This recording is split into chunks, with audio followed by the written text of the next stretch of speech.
Another book I borrowed from the library, The Art of Chemistry by Arthur Greenberg. It says Myths, Medicines, and Materials. You see the front cover of it. Now, I consider Arthur Greenberg to have done one hell of a job in explaining how chemistry came about, how everything came to be what it is today. And, going over very, very, very detailed descriptions of how certain conclusions were made, how certain things were done back then. And one thing that stuck out to me was the chemical symbols. Chemical symbols in an 18th century encyclopedia published by a philosopher, Denis Diderot, Diderot, and mathematician Jean Laurent d'Alembert. So here's a little picture of some of the symbols. I don't know if you can see those. Looks like hieroglyphics. Look at all those symbols. But wait, there's more. Look at all them. Woo! Now, not too sure why those symbols fell out of favor.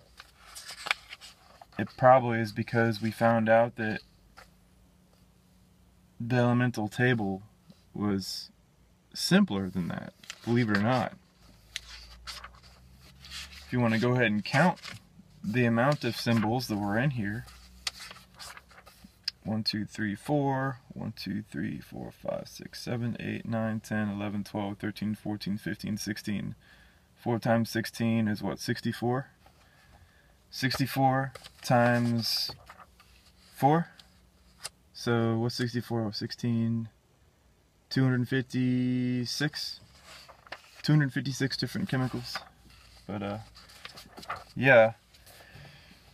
I've been reading through it, learning how a lot of these early chemistry reactions were taking place.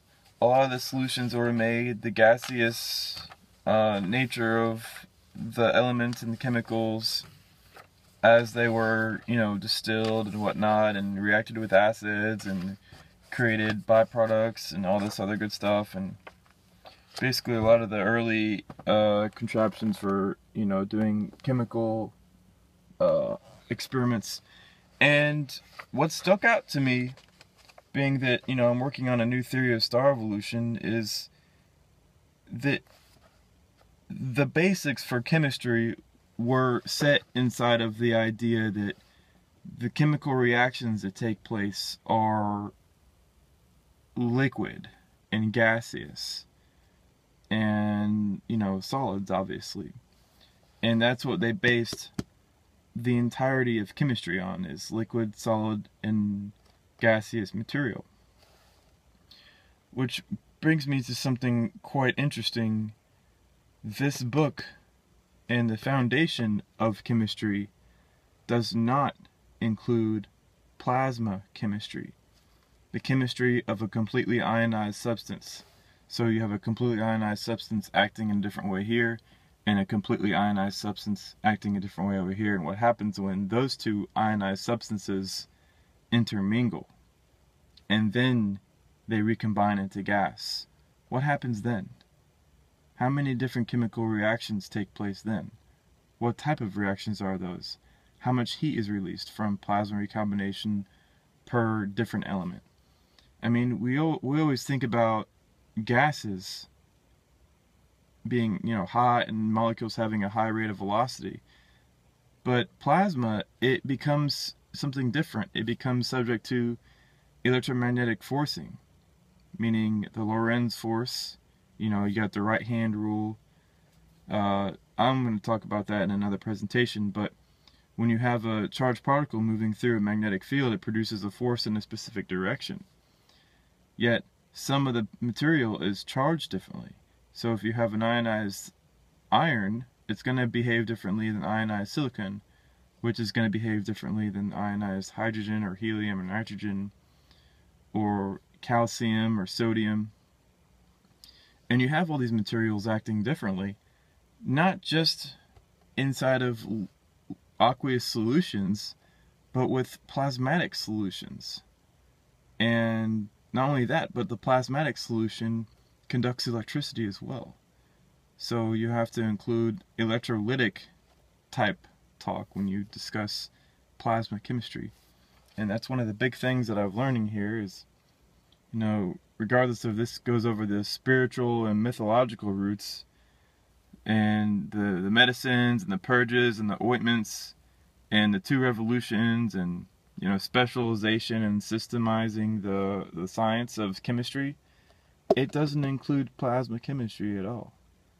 It's almost as if there's the past and chemistry's roots, and then you have a big bridge, or a big fissure where they completely don't build a bridge into plasma chemistry.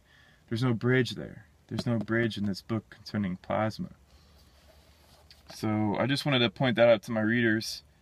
You know, Arthur Greenberg is a dean and professor of chemistry at the College of Engineering and Physical Sciences at the University of New Hampshire.